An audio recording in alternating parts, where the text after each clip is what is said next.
Give it just a moment for a few more people to file in, and then we'll get started momentarily.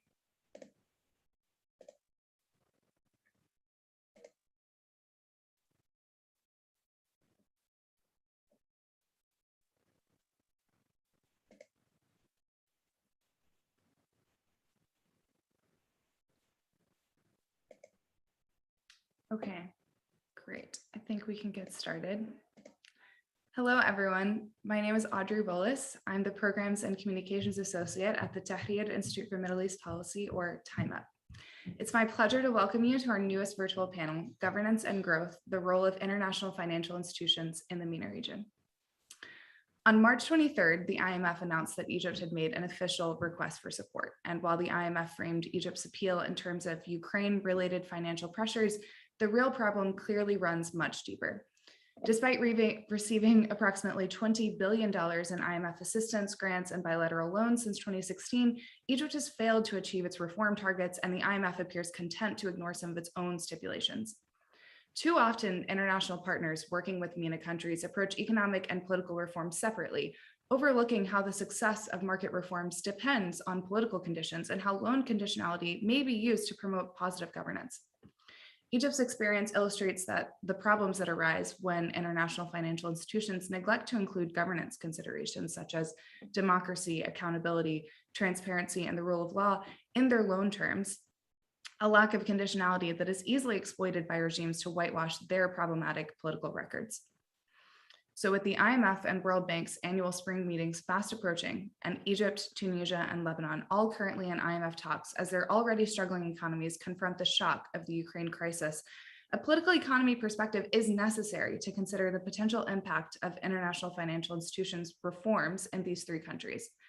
So today, our panelists will consider a number of questions, including how do governance problems affect inclusive growth, private sector growth, GDP growth, and economic sustainability?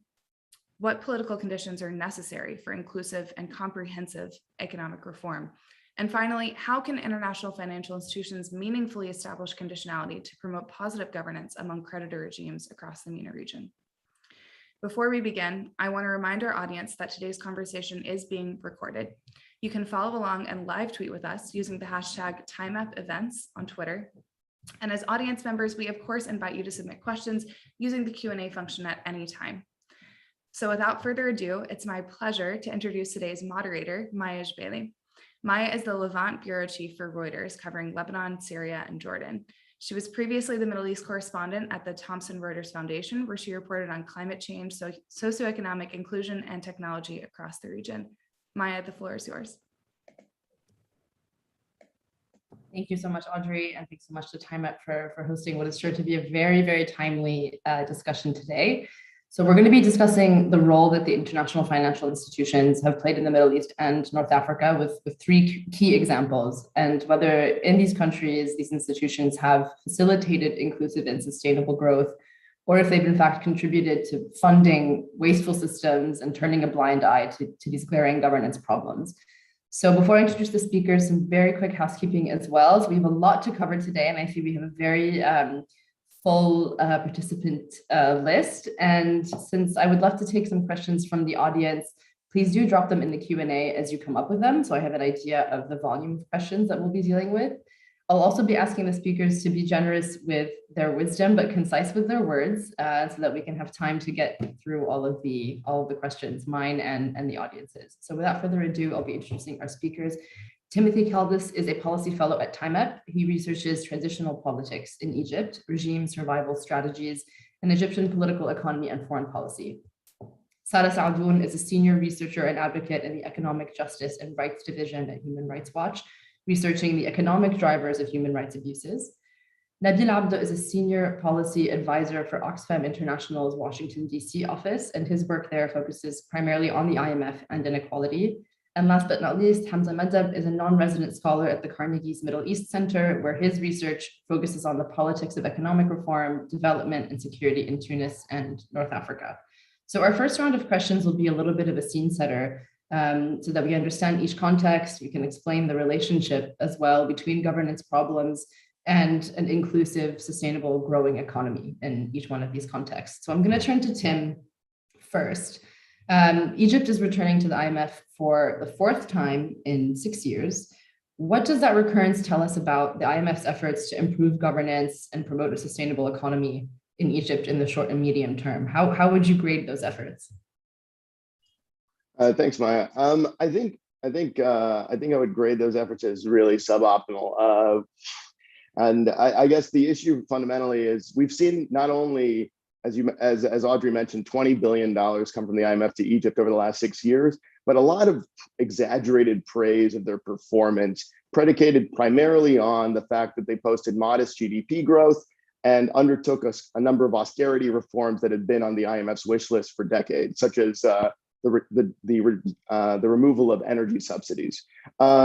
The thing is, once you look under the hood of the GDP growth, you find a much more troubling picture. So the IMF had set as goals of this reform program inclusive private sector-led growth, job creation, and fiscal stabilization.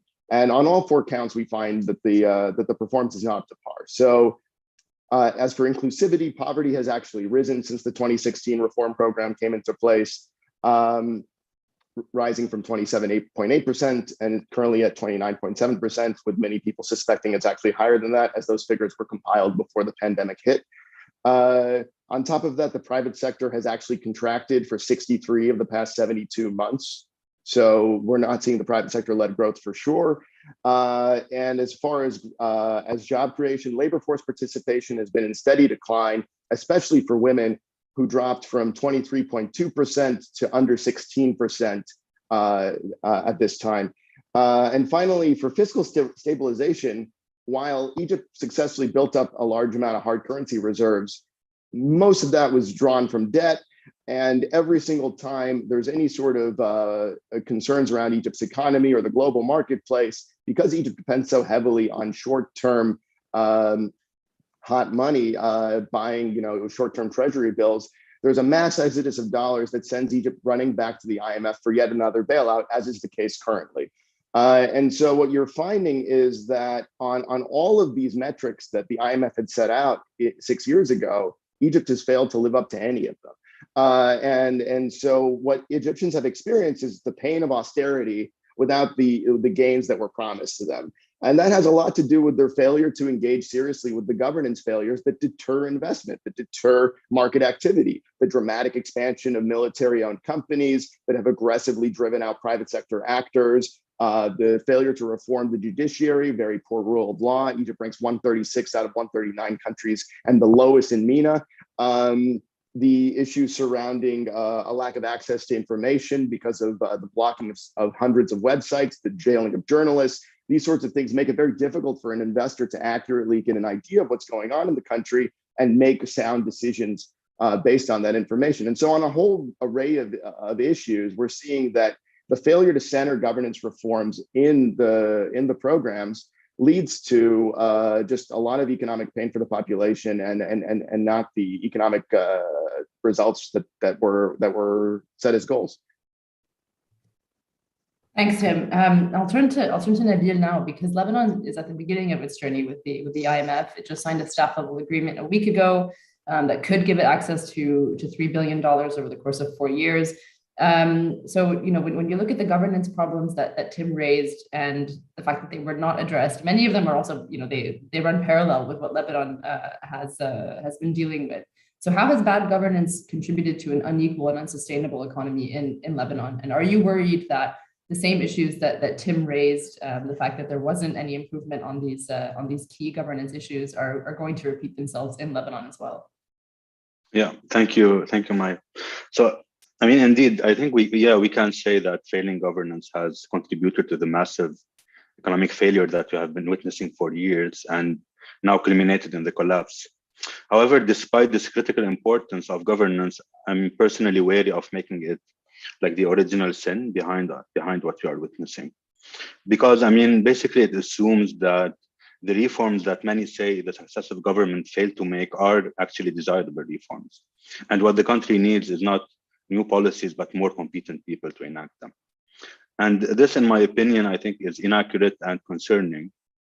Because, I mean, in my view, it all started in the aftermath of the civil war and the economic model that was envisioned for the country. it followed the textbook neoliberal reforms aimed at restoring the country's role as a financial hub for the region. So for me, I mean, the corruption problem in the country is not mainly about like embezzlement or kickback payments and all of that, what we talk about usually. But it is important. But the main issue, I think, is how the Lebanese economy was restructured as a reflection of the dominant power structure, where the main actors were warlords, businessmen, bankers, or what we call now the oligarchy. So just to give you an example, I mean, the tax systems was revamped, progressivity was dramatically slashed, granting rentier sector like quasi-tax exemption, which basically emptied the coffers of the state, contributing to the high indebtedness where banks were the main creditors. And Lebanese taxpayers were essentially paying banks, as a result, like public debt became one of the most explicit regressive redistribution measures in Lebanon. So for example, between 1994 and 2010, debt service constituted on average 38% of public expenditure, and it constituted 97% of tax revenues, which is astonishing. And so the economy was restructured around few sectors. And while production was severely crippled, the economy needed financing because of the massive imports and little exports. So, you have debt, banking through high interest rate, and the peg to attract foreign currency support of real estate. And of course, remittances were the main vehicles of financing. And this stopped leading to 2019, and it all collapsed. So, I mean, this was long coming. The economic model and governance fed into each other. But there was, I think, in my opinion, little possibility to change course due to how powerful the components of the oligarchy were. And here I'm not talking only about bad politicians, but also I think this was also supported by the international community. So, and like to focus on the IMF, for example, I think the IMF played an important role. For example, in 2010, it praised the buoyant economy of Lebanon, where basically there was nothing much change from 2010 to 2019 in terms of how the economy ran and on what it depended. And in several of its Article 4 reports as well, I mean, the IMF supported the peg, which is also one of the reasons that we are facing also the crisis, and repeatedly agreed that monetary policy should also continue supporting it. And 2 years before the uprising, the IMF removed the whole section from the report assessing the Lebanese financial system, indicating that we might be heading to the worst. I mean, and not to mention that it participated in international financing conference for Lebanon, like SADA and others, which were not great in themselves, because also financing was conditioned on also austerity policy. So, I mean, to conclude, I think it's very important to see the historical trends in the Lebanese economy as part of the dominance of neoliberalism internationally in the 90s and forward, and not only as a Lebanese exception of bad governance. So I think here, the political economy element plays a crucial role that we should look at. Absolutely, and we do see some parallels there as well. There's this kind of undue praise. There's possible switches in policy that end up being unconstructive. So we're going to turn to Tunis now to zoom out even further. Hamza, you recently wrote about how the impact of the war in Ukraine had exacerbated socioeconomic inequalities in Tunis. And obviously, we see many parallels with the other countries that are represented here. So how has that context shaped the kind of economic downturn that Tunis was already facing? And then how did it feed into Tunisia's discussions with the IMF? Thank you, Maya. Actually, as you can imagine, and as this is the case, as it is the case with Egypt, I mean, Tunisia has been strongly hit with the increase in prices of food and energy. Actually, that started even before the war in Ukraine, but that have been actually really intensified or exacerbated by the war. So, just to give you an idea, I mean, Tunisia has been in the process of negotiating a new agreement with a new program with the IMF, and the financing needs for 2022 before the war were 20 billion dinars, the equivalent of $7 billion. And right after actually the start of the war, and then few days or few weeks after the start of the war, I mean, these financing needs, they increased by 2 additional billion of dollars. So we are talking about 9 to 10 billion of dollars today that Tunisia has actually to secure in order to fund its or to finance its budget, which gives you an idea about actually the fact that these negotiations with the IMF are almost indispensable for the country, are really the only option today for a country that is really looking to for a bailout, knowing of course that Tunisia cannot access to the international financial markets, is already struggling actually to to pay salaries and to secure its supply with food products, etc. So this reflects actually a situation where really, I mean, the war is a shock that is weakening further, I mean, the Tunisia's public finances, and putting pressure actually on the decision makers to find an agreement with the IMF. I would say, right, like, you know, Tunisia is again finding itself really back for the fourth time in a decade to the IMF, but this time in the absence of other options, eventually, you know, a bailout from the Gulf, and the President Qais Said has been looking for money, you know, from the Gulf, but this money seems not really coming so far. I mean, IMF is the only option actually on Tunisia's financial agenda, actually. I think that's how some of the other countries represented here feel as well, which I think can be particularly concerning if this is the only place that they have to go. Turning to Sara now, you know, in many of the countries, well, in all three of the countries represented here, we've seen waves of protests, major protests in the past decade. What is the role of public buy-in, or the lack thereof, when a country is heading into negotiations with an international financial institution? Should IFIs increasingly take what the public thinks into consideration when they are doing these negotiations? Should that shape the conversation in any particular way? And has it done so successfully in the past? Thanks, Maya.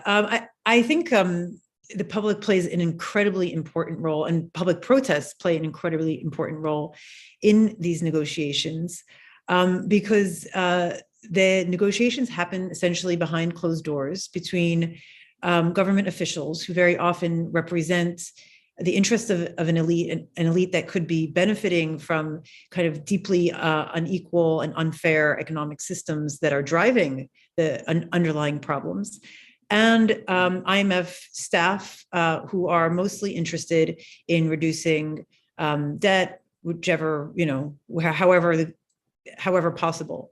And so the question of what kinds of reforms will be in a loan negotiation are highly dependent on that negotiation process. And the perspective that's left out, the interest that's left out, is the public interest. And protests are a way for the public to demand that their interests are taken into account. And this is something, and this reflects both the risks and the opportunities of IMF loans that some of the other speakers have already touched on.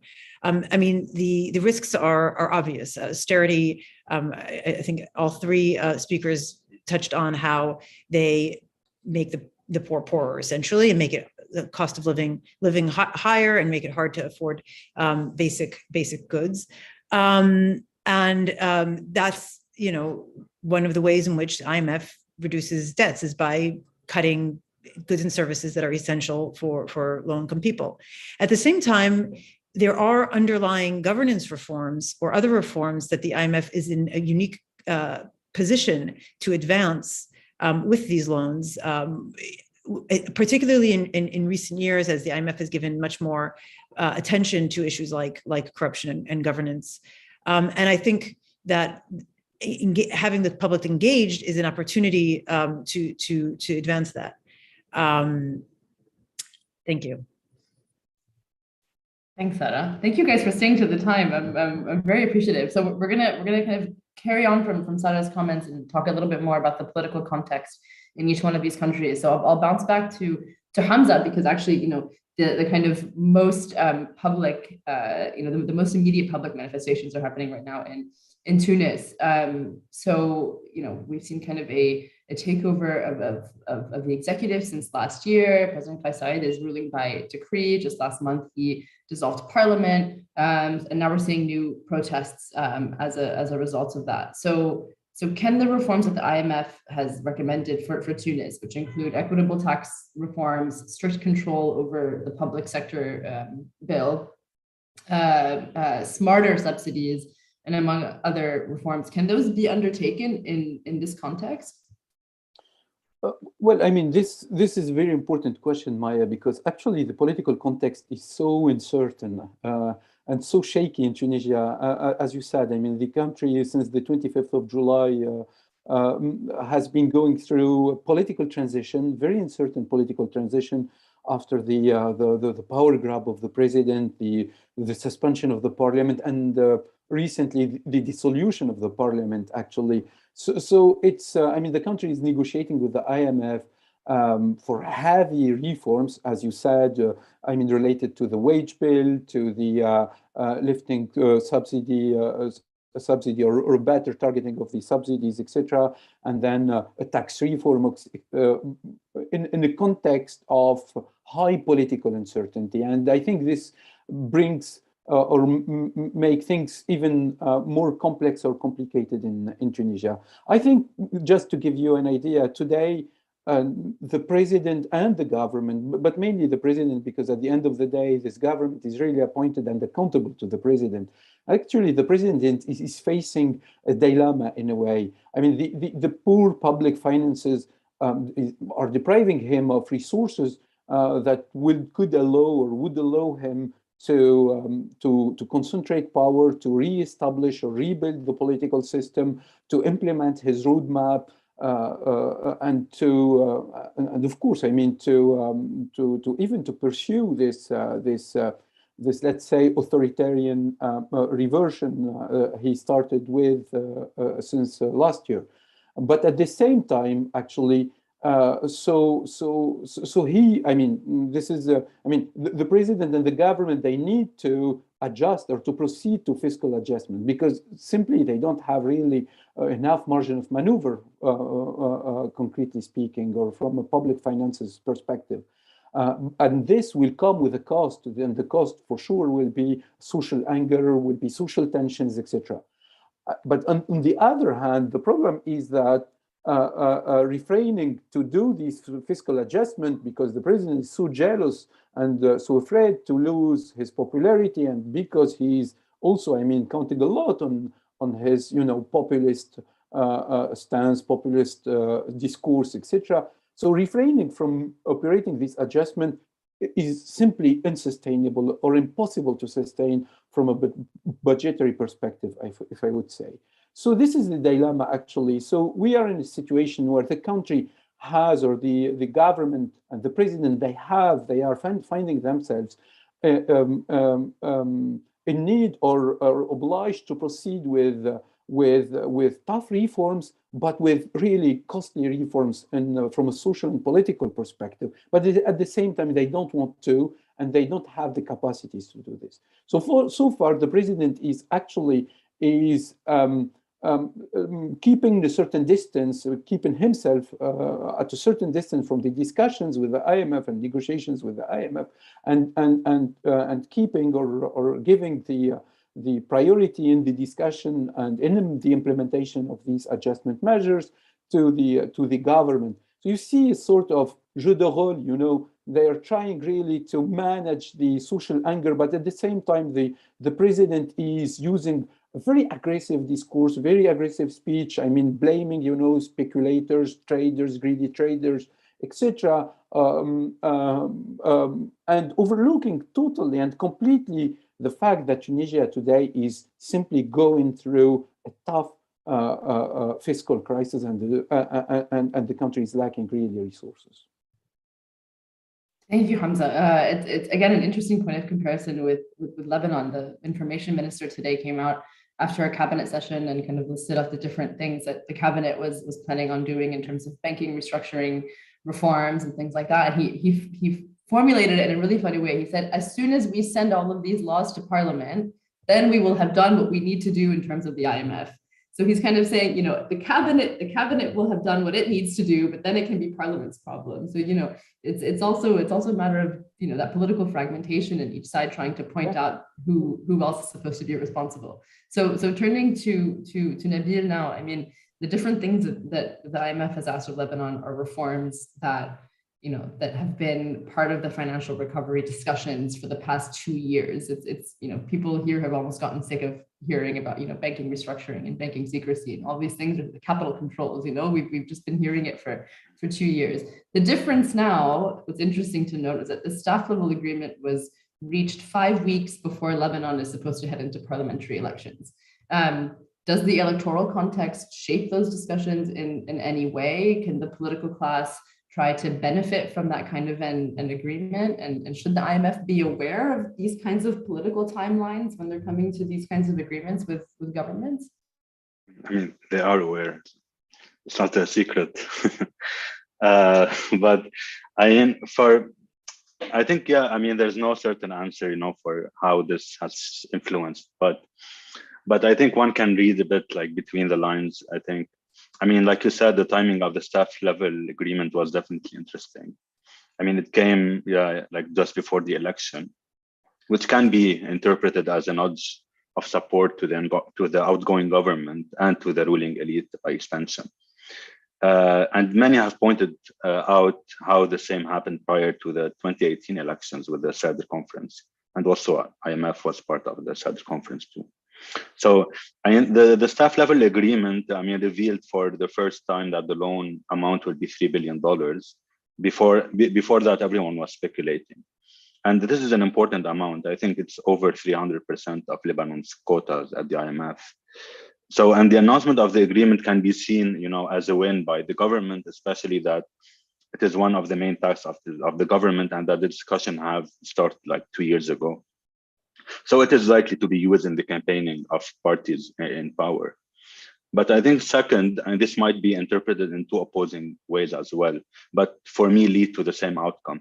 So one way to see it is that the IMF might want the prior actions, or at least some, to be done before the elections, you know, in order to avoid going over them again when new government is here and considering the likely delays in forming the government in Lebanon. Second, another interpretation could be that there is a quasi-certainty that the elections won't bring substantial change in government.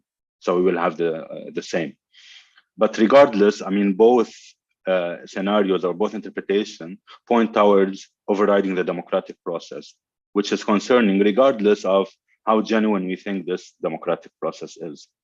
So, and you know, some of what the IMF asked from the government in prior actions is not bad, and the government and the ruling elite, or oligarchy as they call it, is very reluctant to conduct those reforms, especially, you know, those related to the audit of central bank or restructuring the banking sector, secrecy laws, all of that. However, I mean, they might happen, I mean, those reforms as the situation is worsening. What I suspect is that, you know, they are likely to do a version of those reforms, and the IMF might accept and move ahead with the program. I mean, we should not forget also that the IMF is its shareholders too. It's not just this technical institution that comes in. So it's not only about economic policy consideration, you know, but also about geopolitical ones. So, I mean, regardless, larger questions, I think, remain unanswered in relation to what the reform program actually is. Because as you know, prior actions are not the program, they are conditions to have a program. So the meat is not yet revealed, which I fear will be painful austerity measures that would add more hardship on people. And you know, some of the IMF recommendations to Lebanon before 2019 or in 2019 was to increase VAT to 20%, you know, reforming civil servants pension system, i.e. reducing benefits, you know, there are privatization, PPP, among other issues. And also other issues that the economic collapse took care of, some of them, you know, like lifting subsidies, that was a long-lasting demand by the IMF, or reducing the public sector wage bill and cutting spending in general. So the collapse has made all those possible. So there was no need also, I think, to I think, to include them. I don't know if I have like 30 seconds or to comment on something that has been said earlier. If not, I can stop. Yeah, I'll give you 30 seconds. Yeah, I mean, I think two things. I mean, one, the issue of governance. I mean, the issue of governance is not technical, in my opinion. So, I mean, how can we speak of IMF, improving governance when you have a dictatorship in a country?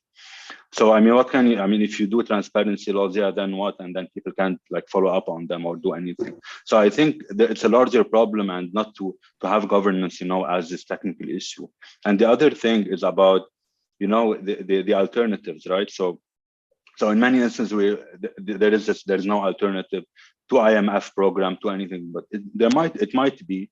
But also the case is that alternatives have not been explored. And the idea, either in Tunisia, in Egypt, in Lebanon, in Jordan, it is about who pays the price of this adjustment. And it's always, those who are the poorer and all of. We can talk about it later, maybe in the Q&A. So thank you. I'm sure we will. I'm sure there'll be plenty of questions about it too, and a few of the recommendations that we might address later on might get to that. But you raised an interesting point that I've been wondering. I mean, what exactly does the IMF look at when it's looking at anti-corruption reforms? Does it actually go into the laws that are being discussed in Parliament to make sure that there aren't any loopholes, that everything is kind of it actually is promoting governance as substantially as it should and as robustly as it should. So I'll kind of frame that question to Sarah, since you've studied anti-corruption reforms within IMF loans. What have you found in terms of what works and what doesn't, and how authorities in the region have managed to resist those reforms and still get access to IMF loans? Thanks. And actually, Nabil, your earlier point is a perfect segue into my thoughts on this issue, because I think the IMF, by taking on governance and anti-corruption, is actually engaging in this sort of interesting experiment of, can you treat corruption and governance as technical issues, and sort of not, even absent the political will, actually meaningfully achieve any sort of reforms. And I think, the big answer is no, but then there are a lot of little ways in which these technical reforms could have positive implications. And I can give you a few examples. So what are the kinds of things that the IMF is looking at? Well, firstly, often they're starting to do these governance diagnostics where they actually kind of map out the major kind of impediments to good governance. And in some cases, they actually kind of do take on issues like independence of judiciary, independence of various state institutions as an impediment to good governance. And then some of the reforms actually address some of those. In the Ukraine program, for example, there were structural benchmarks specifically related to independence of judiciary, but more often it is these kinds of technical reforms. Like, for example, one major focus during in the emergency loans, which are complicated because they have commitments rather than conditionalities, was a focus on beneficial ownership. So public procurement, having public registries of the real owners of companies who get public contracts. Now, I mean, in some ways, this is a kind of victory in anti-corruption, because it means that during the pandemic, you had lots of governments for the first time actually changing procurement rules to enable them to collect this information and actually in some cases publishing it. On the other hand, when you actually look at the information that's published, it's often not very credible. They'll have one name per company when it's very rarely the case that there's a single shareholder. Things like that. And so you kind of get very quickly up to the hard limits of making these types of corruption reforms without the political will. That said, I'll give you an example of Cameroon, where I did a fair amount of research and advocacy around corruption during the COVID-19 pandemic. And one of the IMF requirements was to conduct and publish an audit of COVID-19 funding. And that audit actually showed that 95% of funds for COVID-19 support for health systems was, kind of went through this company that, it's a whole long story, but was basically gone, right? And what will happen with that? Obviously, you reach the political limits of that question, but it is something that was published, turned into a national scandal that implicated ministers, some of the wealthiest Cameroonians. And so you actually do have kind of valuable information that gets into the public, public debate and public knowledge that comes from, IMF pressing these issues. So it's stops and starts in a way. I mean, there's different avenues through which these conversations can be had, these different forms of pressure, and I think it sounds like it's about having at some point the right type of the right measures of ingredients all together to be able to get these countries to where they need to be. But we've been discussing, whether there are alternatives or not. And Tim, I think this question I'll throw to you, since we've been talking almost exclusively so far about the IMF. We've also got the World Bank that we can bring into the discussion, but to bring in kind of the outlier, I suppose, that the European Bank for Reconstruction and Development, which actually includes political elements quite straightforwardly and openly in its mandate. Reading from the preamble to the agreement establishing the bank, it references human rights. It mentions applying principles of multi-party democracy and pluralism.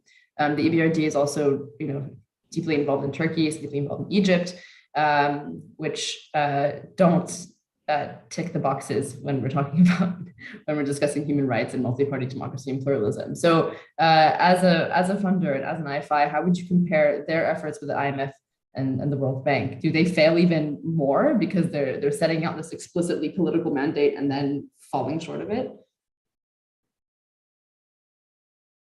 Almost forgot to unmute. I've been engaged with the EBRD for quite some time, and I think it is quite an exceptional thing. They have, as you correctly noted, this explicit Article 1 mandate requiring them to be supportive of pluralism and democracy and rights and these things, and prioritize these things. And they have an explicit policy in which they called more for more, less for less, which is to say, if there's an improvement on these fronts, they will engage more, and if there's degeneration or regression on those fronts, they will withdraw or reduce their level of engagement in the country. And the irony of that is that Egypt is the second largest recipient of EBRD funds in the world, and clearly one of its worst performers in terms of the Article 1 mandate. And so it kind of reflects frankly, the disregard for Article 1 when it comes to Egypt. And this touches on what Nabil was pointing out earlier, which is that there are technical people at these institutions, there are economists, there are political scientists, there are sociologists, et cetera. But then there are shareholders, and the interests of those shareholders play an important role in determining to what extent they care about particular elements of the mandate, to what extent they will press a particular issue or impose a particular condition, and to what extent that condition is important in terms of being fulfilled. I mean, for example, the IMF set a condition of liberalizing the foreign exchange market in Egypt in 2016, and we know that as early as 2018, the Egyptian central bank was managing the value of the Egyptian pound, to everyone's knowledge. And so the extent to which these institutions care about these things is very much a function of the priorities of their shareholders, especially their large shareholders. So countries like the United States, France, Germany, Japan, these are some of the really big players in terms of controlling the decision-making at these institutions and what they decide to do and who they decide to do it with. And you'll see that with some countries where they have more tensions, they'll be much more strict. And with countries whom they want to support or buoy, like Egypt, they'll kind of ignore explicit violations of their mandate. I think that with the EBRD, it's notable that in their latest country strategy on Egypt they just released, there's an appendix doing a political assessment, and it reflects in their assessment a dramatic deterioration in terms of democracy and rights and pluralism. It notes the irregularities in the electoral system, the issues around repression, et cetera. What remains to be seen is if that actually leads to a less for less, if there's an actual reduction of engagement, at least until Egypt shows progress on those fronts. And unfortunately, so far, there hasn't been any indication from the EBRD that they have any intention of doing so. And it really speaks to the credibility of that institution. So my view and my argument has always been that conditionality doesn't mean reduction. Conditionality is working best when the conditions are being met, but you have to be credible. So if you think that repression, democracy, and rights are all fundamentally important to your mandate, and then you throw a huge portion of your money at one of the world's most repressive dictatorships, it's really hard to take those mandates seriously. It's really hard to take those conditions seriously. And these institutions need to do a better job on that front, and their shareholders especially. It's not really, at the end of the day, the staff have very limited say if there's a political interest at the top. Thank you, Tim. Sarah, did I get the sense you wanted to add something to that? No. Okay. Hamza, so the IMF just concluded its visit to Tunisia at the end of March. And it didn't really reference the political situation. It didn't reference much of what had transpired over the past 10 months. It did say, however, that it would continue to stand by the side of the Tunisian authorities in their efforts to advance economic and social reform to the benefit of the population.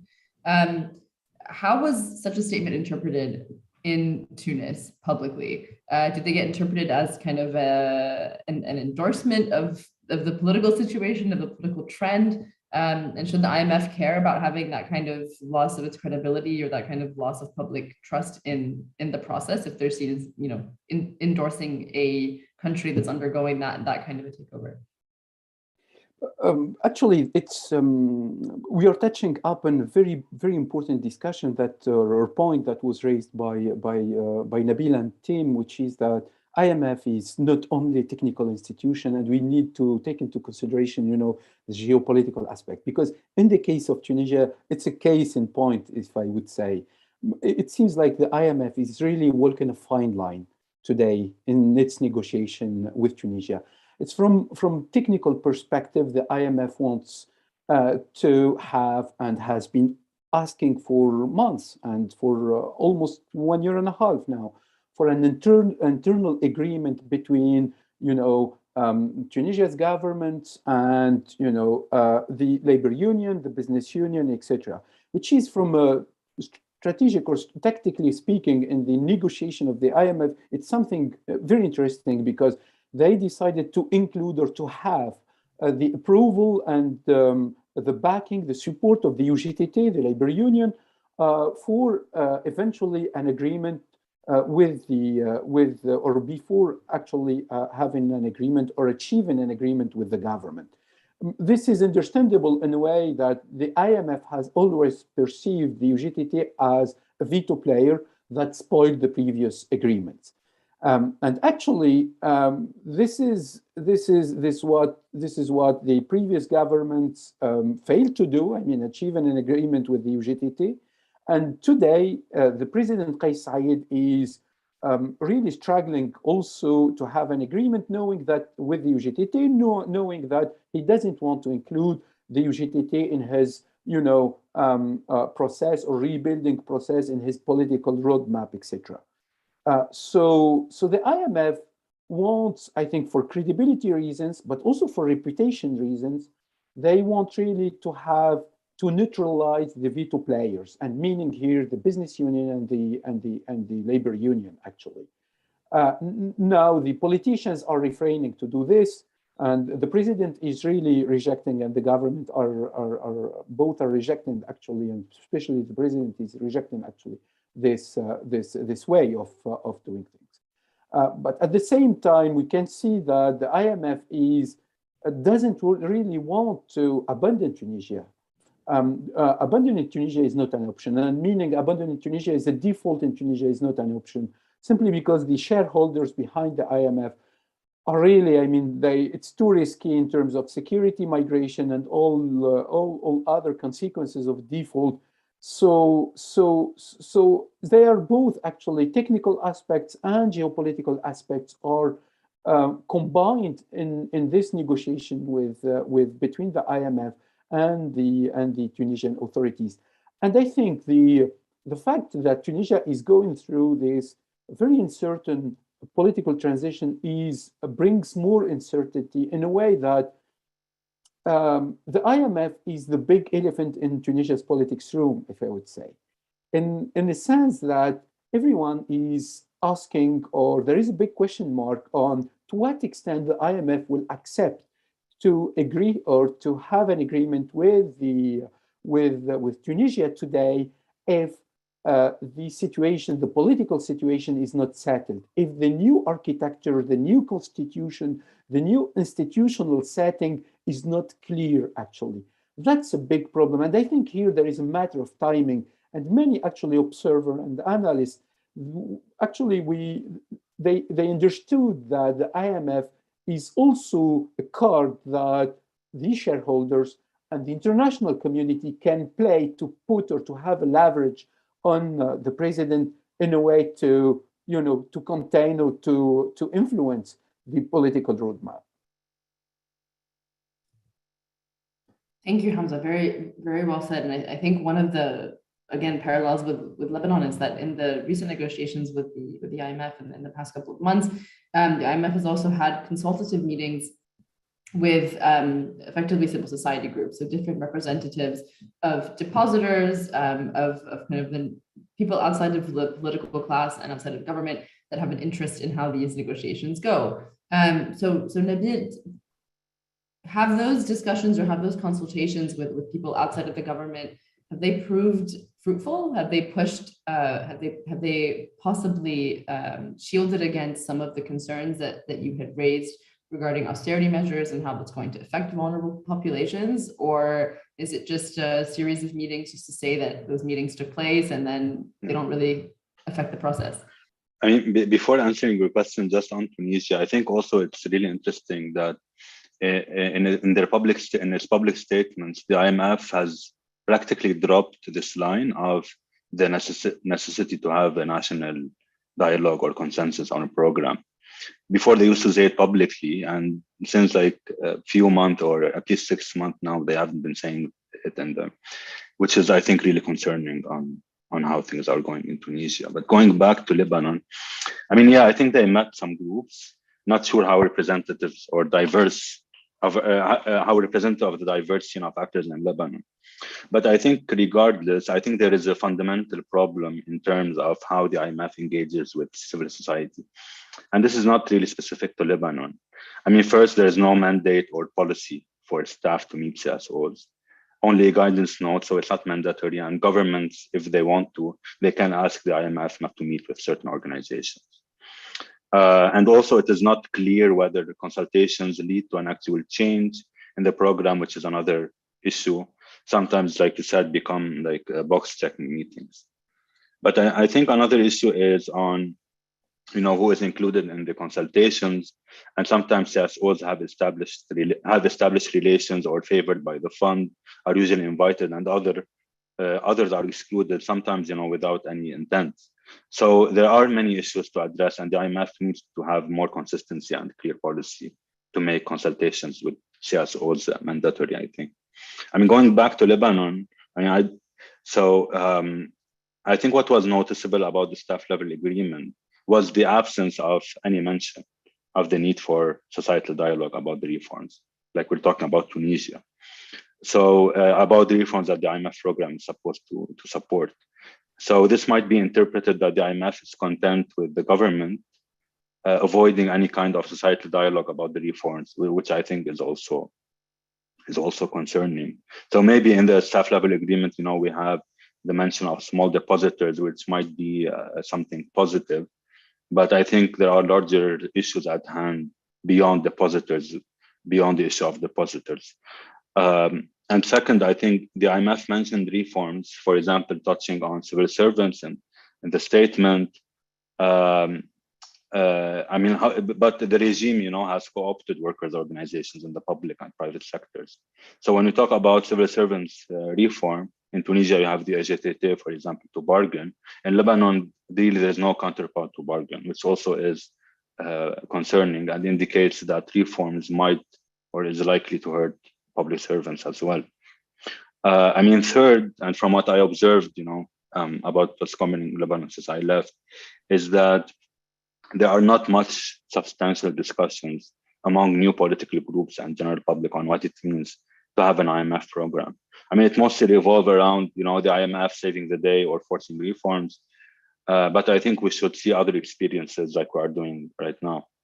So, I mean, what I think it is likely that, Lebanon will have IMF programs for the next decade or so. It's not only one like surgical program for 4 years and then the IMF is out of our hair. No, it's going to be something very long term.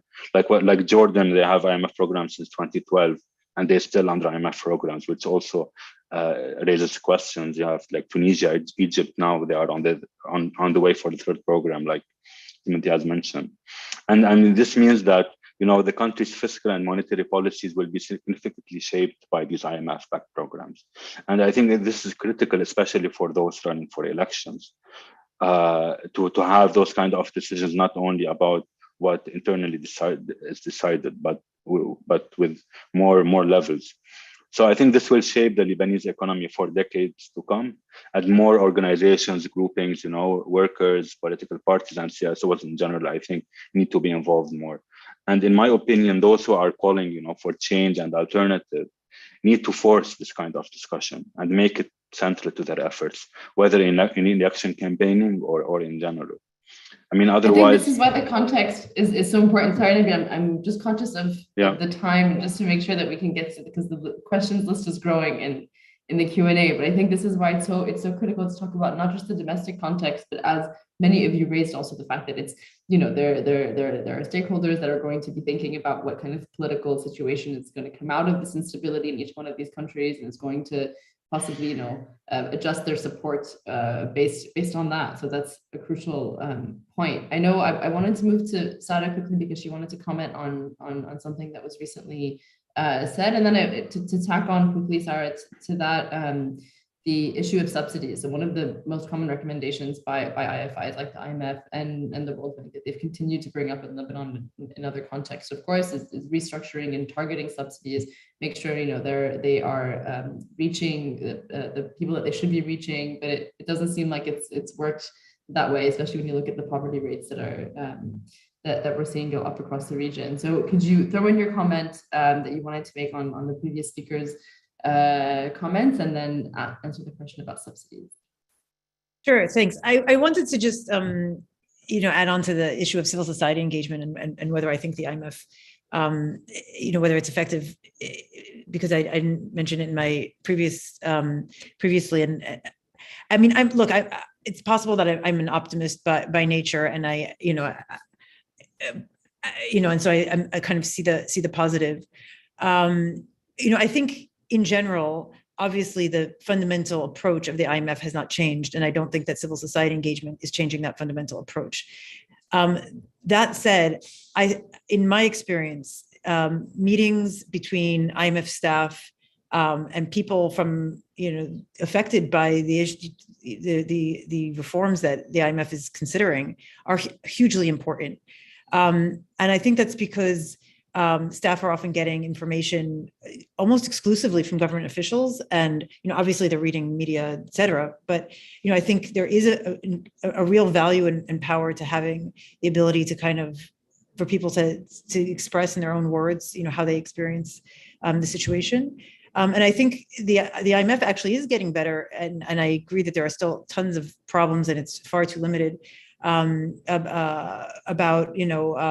that engagement in certain countries. And I think that's where, as everybody has mentioned, the IMF is a technical versus a political institution becomes really important, because where there are political interests involved, it's very, very hard for civil society engagement to make any difference whatsoever. But I think on the more technical questions, at the margins, there is a really important value to that civil society engagement. So yeah, I just wanted to add on to that. On the issue of subsidies, I mean, this is especially important in MENA, where so many, the social contract in so many countries relied on subsidies, and a big part of the IMF program in all these countries is to remove them for being inefficient and replacing them with improved targeting, kind of usually cash transfer programs that are targeted to the quote poor and vulnerable. so one of the areas that I've been doing research is on how this has worked in Jordan, where in 2012, the government removed fuel subsidies, and then in 2018, increased sales tax, removed bread subsidies. And now is undergoing electricity tariff reform. And, you know, in its place, this program called Takaful cash transfer program was put. And I mean, it's a very, very typical IMF type of approach, even though it was the World Bank who funded Takaful and UNICEF who designed it. It's sort of a kind of all these institutions working together. And when you actually look at Takaful, it's intended to reach 85,000 households. So it's like, you know, like around, I think, like 1 in 5 people who live under the poverty line. But even the poverty line itself, you know, doesn't actually reflect people's, you know, lived experience of, you know, what it means to deal with price increases from these austerity-driven reforms. And so what we see is happening in reality is, you know, subsidies are being replaced by these highly, highly targeted programs that, you know, give a small amount of money to a tiny fraction of people, never mind the fact that the program itself is fully funded by the World Bank, and there isn't even you know, a budget line for the government to actually for the operations of it. It's implemented by UNICEF, and so you know, the concern around whether or not it will actually survive past the initial three-year period is open. And this is, you know, reflects the kind of, it's a very similar situation in Egypt with Takaful and Karama, a kind of fundamental flaw in how the IMF approaches this, where, and really stems from a reluctance to embrace universal social protection, which would replace universal subsidies with at least universal social protection to ensure that, you know, people are actually receiving the savings from the subsidy removal. Brilliant. Thank you, Sarah. And a final question to Tim, because I'm seeing, again, the list of questions grow from the Q&A, so very happy to have a lot of engagement from everyone. But to kind of round it off, Tim, since we started with you, and I'll kind of come back to conclude with you. I mean, you painted a pretty bleak picture in the beginning, demonstrating how effectively none of the kind of outcomes that we wanted to see in Egypt had been achieved. So if you were able to do a do-over, kind of given the gaps that we've laid out today, what kind of conditionality requirements should be included in forthcoming agreements with the IMF on Egypt, and if, you know, if those seep over into relevant agreements for the other countries as well, that's great. So what should be kind of your wish list for conditionality? My wish list. Oh. Now I'm excited. I think fundamentally, as I've been saying from the beginning, it's imperative to center governance and the actual operating environment in the reforms. If you just hit a couple of economic indicators and don't deal with that context, the political context, the governmental context, then investments won't be forthcoming, market activity won't happen in the way that they're describing, poverty will continue to persist, to grow. And I guess I would start with what Nabil and Sarah brought up, which is this new trend following the IMF's mea culpa about some of its more aggressive neoliberal reforms that they put out, where they were like, oh no, the government has a role to play, and so their solution was, we're going to remove subsidies, but we're going to replace them with targeted cash assistance. And the fundamental problem is, as they both pointed out, they don't reach a large section of the people that are in need, right? So in the case of Egypt, something like less than half of households that are below the poverty line receive targeted cash assistance. And this is 6 years later. And if we're talking about vulnerable people, it's even worse. I mean, the World Bank estimated in 2018 that 60% of Egyptians were vulnerable or below the poverty line. And that was when it was better. And by those figures, the number of beneficiaries is a quarter of that number. And so this failure to kind of you create a program, but then you don't have conditionality on the breadth of the program, the number of people that need to be beneficiaries of the program, the extent to which it's comprehensive, and so that program fails. And the other very obvious fundamental problem with this is subsidy removals impact prices that moment. the creation of the infrastructure to have a targeted cash assistance program takes years, if not decades, right? Identifying in a country like Egypt, where at least half the economy is informal, who is actually the households that are in poverty and in need of this assistance, and maintaining an updated list of those people is an extraordinarily complicated task, a very time-consuming task. And so that's part of the reason why we have this problem of so many people going without assistance, coupled with, of course, underfunding this program and not using enough of the savings from the subsidy cuts to finance the cost of providing this assistance. So yeah, conditionality going forward has to actually be much more explicit about coverage. So it's not just you have to have this program; it has to cover everybody in need. And that's central to the inclusivity. And this also affects private sector activity. One of the main complaints you see from private businesses in the last several years is a collapse in domestic demand. Collapse in domestic demand is part because of this dramatic increase in poverty and loss of purchasing power that has come with a lot of the austerity reforms that the IMF prescribed. And so this is damaged also the private sector activity in Egypt, of course, along with a lot of other things, some of which I've already mentioned. Another thing that I think would be important, Egypt has a revenue problem. Tax to GDP ratio in Egypt is 14%, whereas in Morocco, for example, it's, according to the OECD, it's 28%. The solution that the government has persistently pursued is this low-hanging fruit of regressive taxation. So VAT, which was encouraged by the IMF as well, increases in customs, these sorts of things that hit consumers, that hit the working class disproportionately. And there needs to be an emphasis on raising revenue from capital gains taxes that have long been delayed, and from progressive income taxes and corporate taxes as well, and also from regime-owned enterprises. So you have this expansive array of companies that have been growing in Egypt, like many owned by the military and the intelligence service, that don't pay any taxes, that don't pay customs, that don't pay VAT, that sometimes don't even pay for labor. The military sometimes use conscripts in their companies.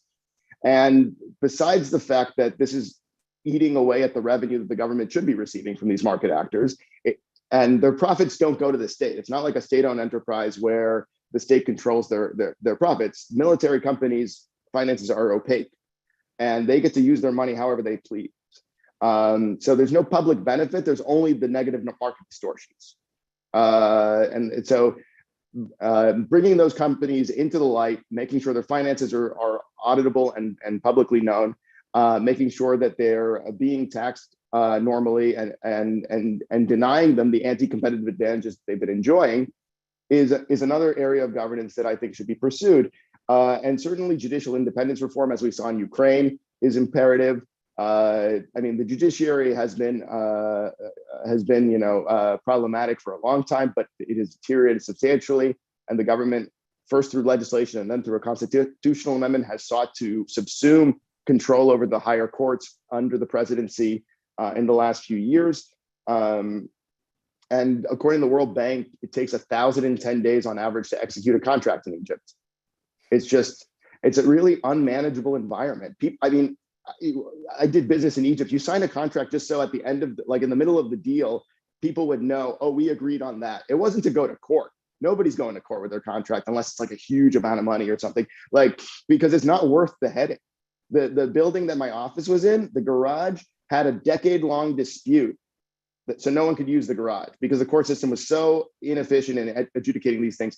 That, on top of the fact that obviously it's politicized and there's a number of people being convicted without evidence in a number of cases, and we also see the jailing of some of the owners of Jahanna under very dubious circumstances, where they claimed that they were trying to be coerced into giving up their company to the regime. The regime claiming that this is your 30-second warning, Tim. Very sorry. Okay. Sorry, no, it's fine. It's totally. It's good I have to do that. No, it's good to get that. But yeah, I mean, there's just so many issues around rule of law. It's also needs to be addressed. On Nabil's point, I totally take your point about, we're talking about governance in a dictatorship, which seems crazy, right? But at the same time, I would contend that not all dictatorships have quite equally poor governance. I mean, I would rather that they all be democracies, obviously, but there are stages in between those things.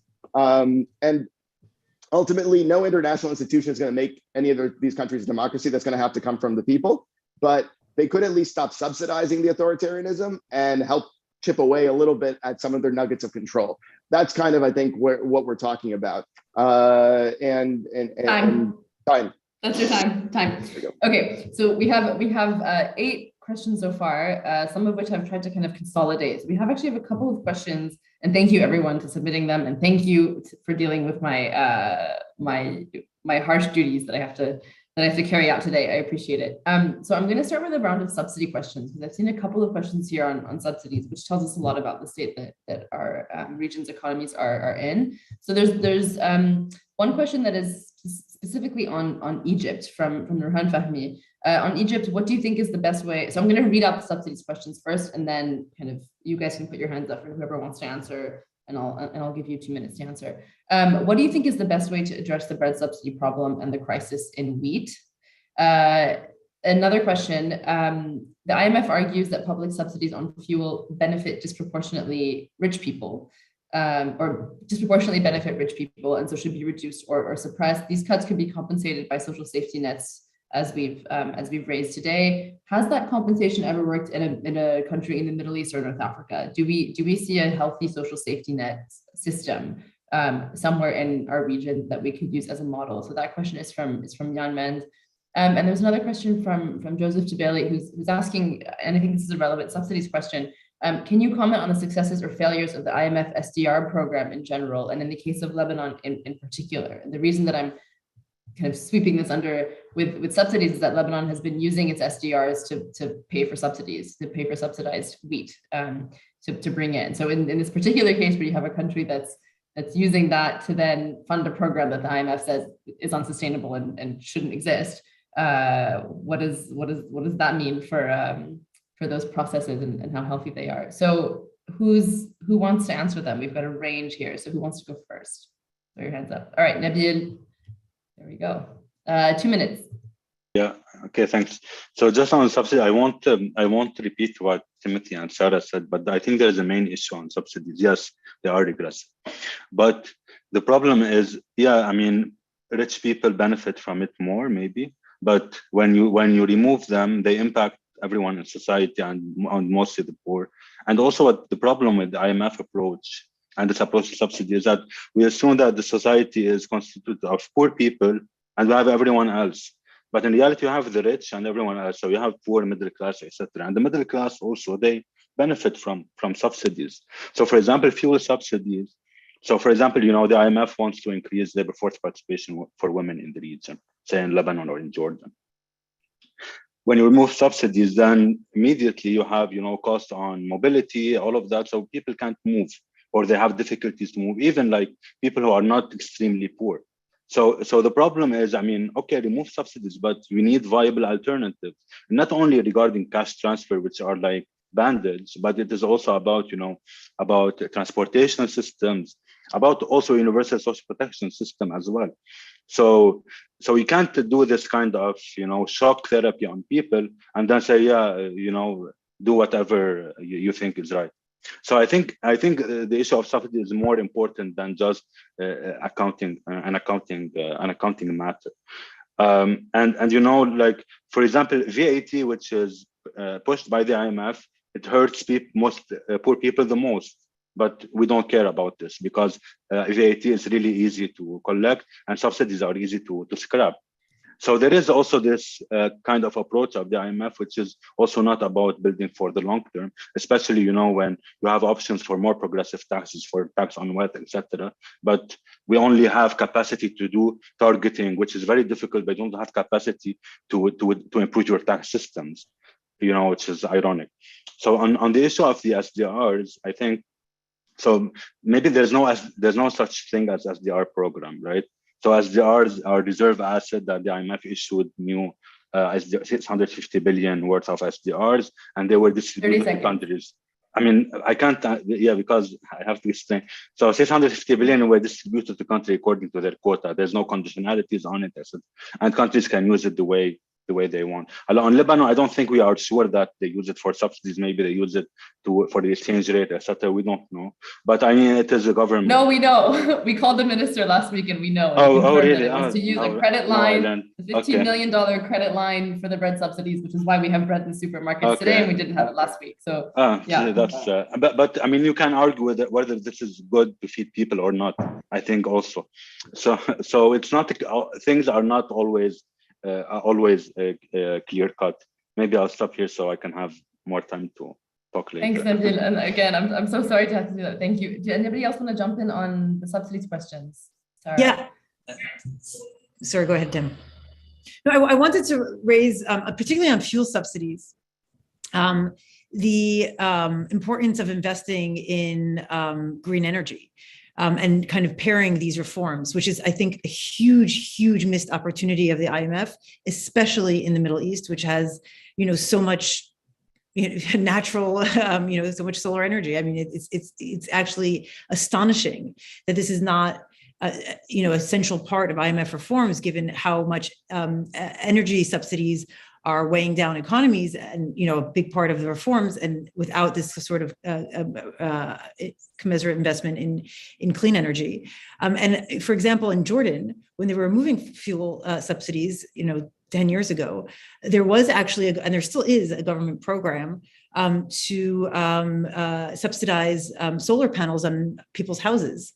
But it never made its way into an IMF program, and it never really kind of succeeded and never really took off. And to me, it is, it's a huge missed opportunity, because the impediments to doing this is kind of like a perfect storm that the IMF is uniquely placed to overcome, which is that you have initial high costs that would actually help in the long term. Plus, you have special interests. So the ability to overcome the special interests in order to make a kind of immediate high investment for later benefit is, way too much to ask to expect of governments.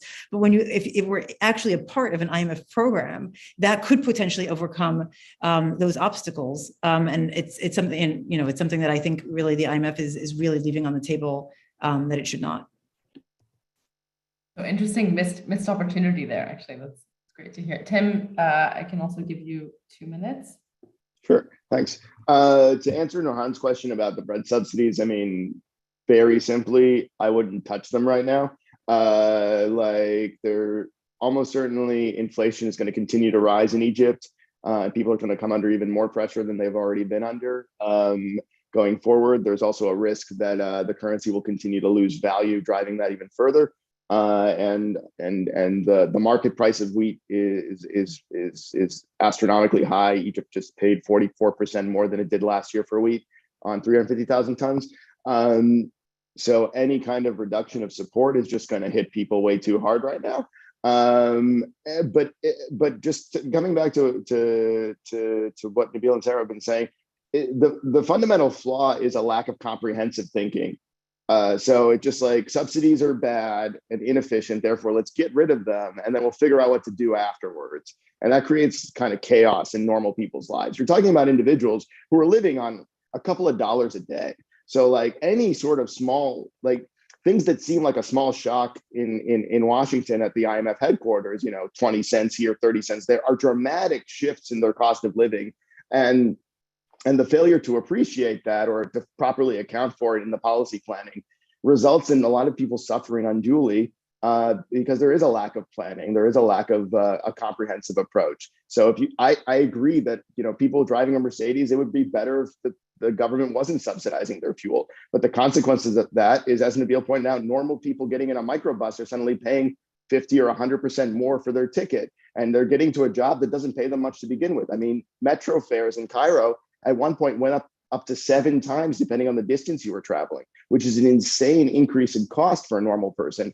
And then the other thing that the government did was that if you bought a long-term 3-month ticket, it was much cheaper. It brought you almost back to normal prices. But how many Egyptians had 500 Egyptian pounds spare who were vulnerable to begin with? There's a fundamental problem there, and I'll leave it at that.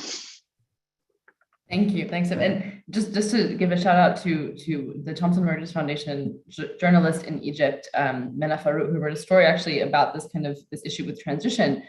Egypt announced plans to change tuk-tuk vehicles to natural gas powered vans ahead of COP27 because it wants to have a greener kind of face to transportation. And so she went around and did interviews with tuk-tuk drivers who basically told her, like, I don't know how I'm supposed to get a van and be able to access that. In the neighborhoods that I work in, people who need transportation in those neighborhoods actually can't afford to pay for that higher rate. They can only afford a tuk-tuk. So there is an issue also of just transitions and making sure that even as you move forward into renewables, you're not leaving behind people who need access to those less expensive forms of transport. Hamza, I'm gonna let you comment on the renewables question, and then there's one specific question for you as well from Paul Raymond at AFP. His question is: in light of Tunisia's growing bread crisis, is there potential for Tunis to build food security by changing its agricultural model to reduce its reliance on external sources, particularly of wheat? And I'll just throw onto there: is there an IFI role in making that kind of a transition? I will let you answer that, and then I will have a final round that I'm going to ask to everybody. So this one to Hamza, and then I'll pose the rest of the questions to everyone. Thanks.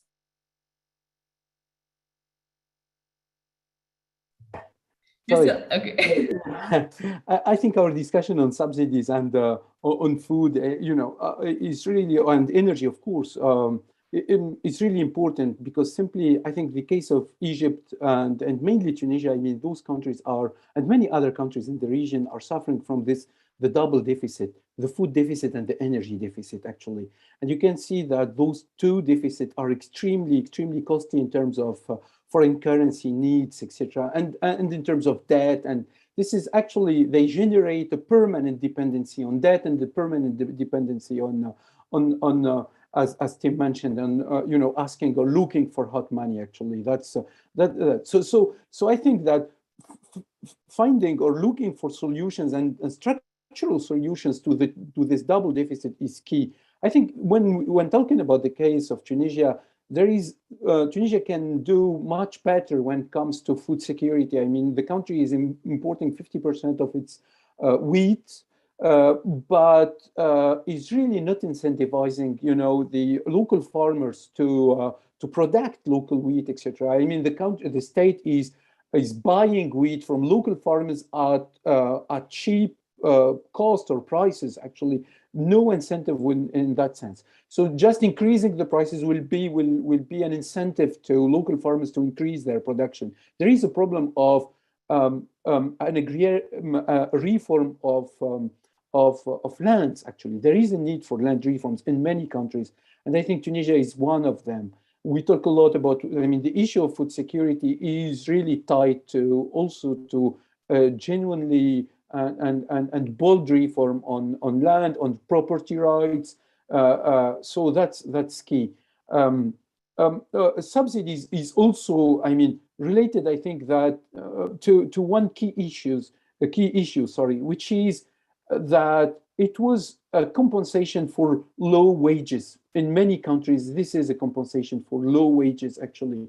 So moving to targeting, to targeted compensation system or subsidy system without really thinking or rethinking the wages and the structure of the economy will create for sure a lot of tensions in Tunisia, but in other countries. And I will finish with the renewable energy. This is a missed opportunity, as Sarah mentioned. Actually, for many countries, this is a huge opportunity. I mean, Tunisia is producing less than 10% of its electricity from renewables. It should, whereas Morocco, for example, is doing much better. I mean, producing 30% of its electricity from renewables.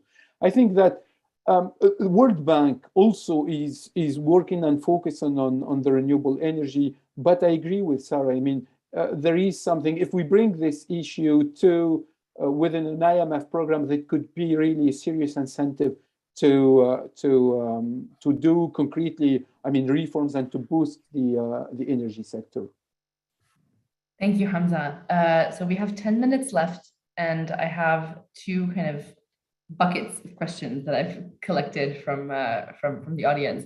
So I will give each one of you 2 minutes to respond, and then any kind of concluding comments that you would like to throw into there. So one really interesting question from Alison McManus, inspired by Sarah's point on civil society engagement and sources of information. What do you think on regarding access to accurate information that would measure the impact of economic programs, and how restrictions on free press and expression constrains this access? So maybe a false sense of success when there isn't one, and the degree to which IFIs acknowledge those kinds of constraints to accurate information. So that's one question for you guys to reflect on. And the second, we brought up the EBRD, but that was pretty much it. What are the alternatives to the IMF, especially considering it is considered the gateway to international financial markets?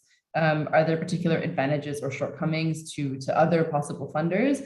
And to what extent could Asian banks be an alternative? Are they getting involved in the region, perhaps positioning themselves to serve as an unconditional source of funds, unconditional at least politically? So I'll leave you guys with those very good questions at the end. Any last remarks that you'd like to make? We can start. I mean, you guys can sort it out. Nabil first. I don't know. Tim's mute is off, so we'll go with Tim. Go.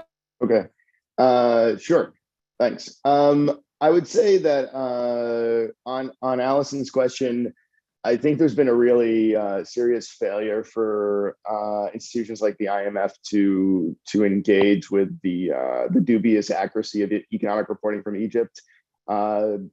Stefan Roll from SWP in Berlin, along with Salima Batsi, wrote a really good piece kind of taking apart a number of reasons why economic reporting from Egypt official data should be scrutinized more, and raised a lot of doubts about their accuracy. We know for a fact, for example, that claims about the Egyptian pound free floating are untrue, and the central bank governor continues to repeat that as recently as a press conference a few weeks ago. And even in meetings, I mean, I've encountered one official thought that the protection of the pound was only a pandemic response. And I had to remind them that actually this has been going on from at least 2018, and that we know that, and even their predecessors had acknowledged it. But so there's also institutional memory issues sometimes that doesn't help with this. But the parroting of official data is not helpful, and certainly, I think if the economic reporting is making the IMF look better, and the IMF needs a positive message in order for Egypt to be able to continue to access capital markets so that it doesn't have an even bigger credit crisis, then there's an incentive for the IMF to kind of not really worry that much about the accuracy of these figures, as long as they don't fundamentally undermine, their ability to repay their debt to the institution. But yeah, I'll leave it at that and let Sarah. No, I just wanted to say that I call it data laundering, where governments give data to the IMF, bad data to the IMF publishes the data, and then the governments refer to the data as IMF data. But I mean, I think more broadly on the question on access to information, I mean, this is critical because going back to the earlier point that the IMF's anti-corruption approach is more technical, right? And a huge part of that is just publishing information. And what we see is the governments, publish information. It'll come up like the night before an agreement, goes online, and then it's like the only link to it is in some IMF document on like page 47 or whatever. And then the second the program is done, it's gone and nowhere to be found. But more importantly, even if the information does get out there and people can't use it safely, what good does that do? I mean, so this is really a critical issue. But since this is also my moment to kind of wrap a bow on what I've been trying to say, I mean, I think ultimately, I mean, they say the definition of insanity is doing, the same thing and expecting a different result. And that is exactly what the IMF is doing, repeating exactly the steps it took after the financial recession, with one key difference. It's constantly saying, well, we are mitigating through social spending floors. And then when you look at those floors, they are ridiculous. They also have very, very little information in the loan programs themselves to know that they're ridiculous. So you have to actually go and look at what's happening in the country to be like, oh, these are ridiculous. And so, fundamentally, I mean, I think that the IMF has not really, should go back and read its own, papers on it's the kind of post recession reckoning, and really take a fundamentally different approach that matches its rhetoric in response to the COVID pandemic.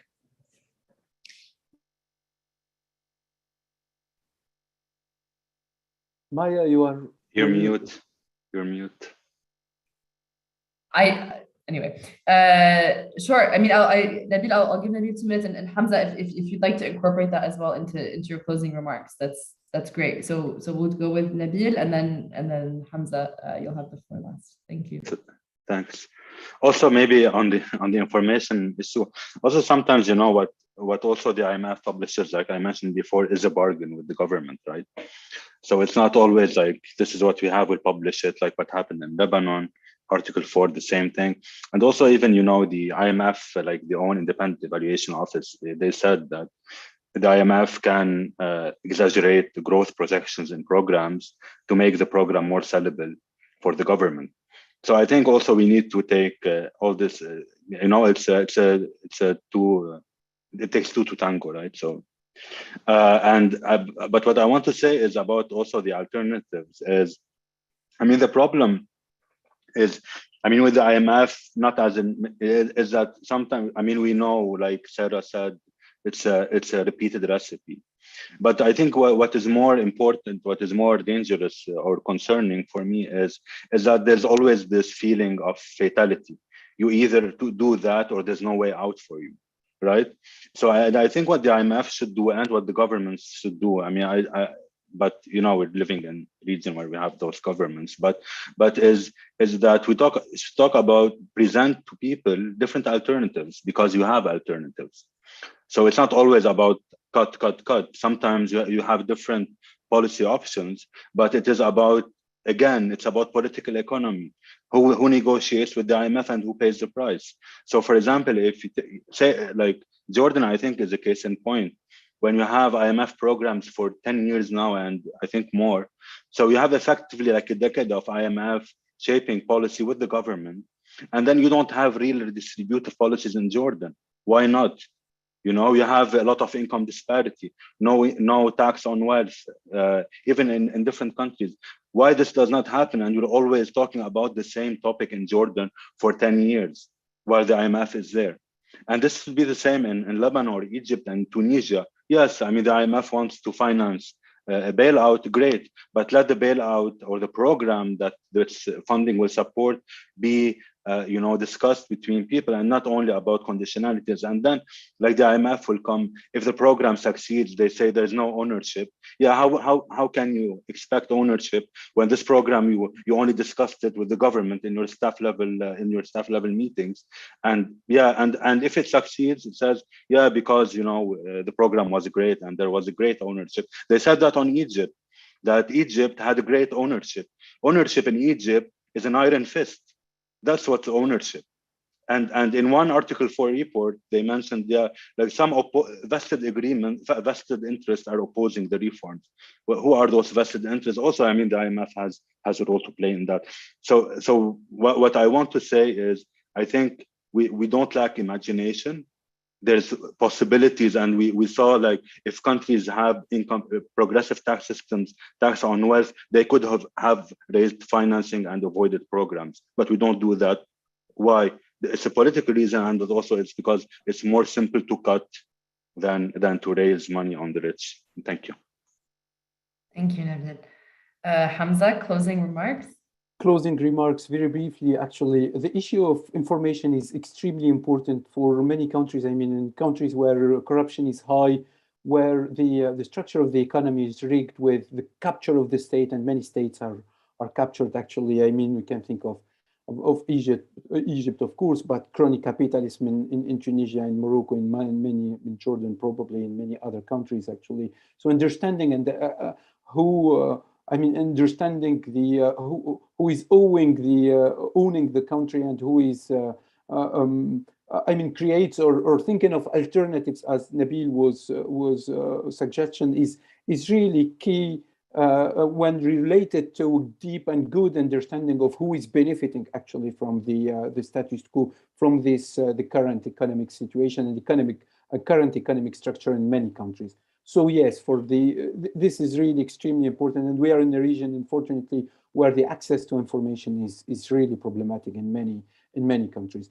The second one is my second remark with regard to the engagement with civil society. I totally agree with Nabil, and I think that the IMF reached out to the civil society and to the labor union and business union here in Tunisia, I think simply because they are perceived as veto players, and they have been able to influence and to block reforms. So this is not really an engagement with civil society in an inclusive way and to offer a say or a seat to the table for civil society and for alternative voices and to negotiate broadly actually the agreement, but rather it's a sort of making sure to neutralize these veto players before agreeing with the government. This is my second point.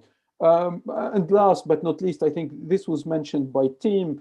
Let's think about really, and Nabil also, let's think about alternatives. When you are many countries in the regions are struggling with low revenues. So instead of taxing the same, let's think of new taxes on assets, new taxes on corporations, on wealth probably, and why not really genuine and very interesting maybe ideas and alternatives regarding the income, the basic income that could be explored in some countries.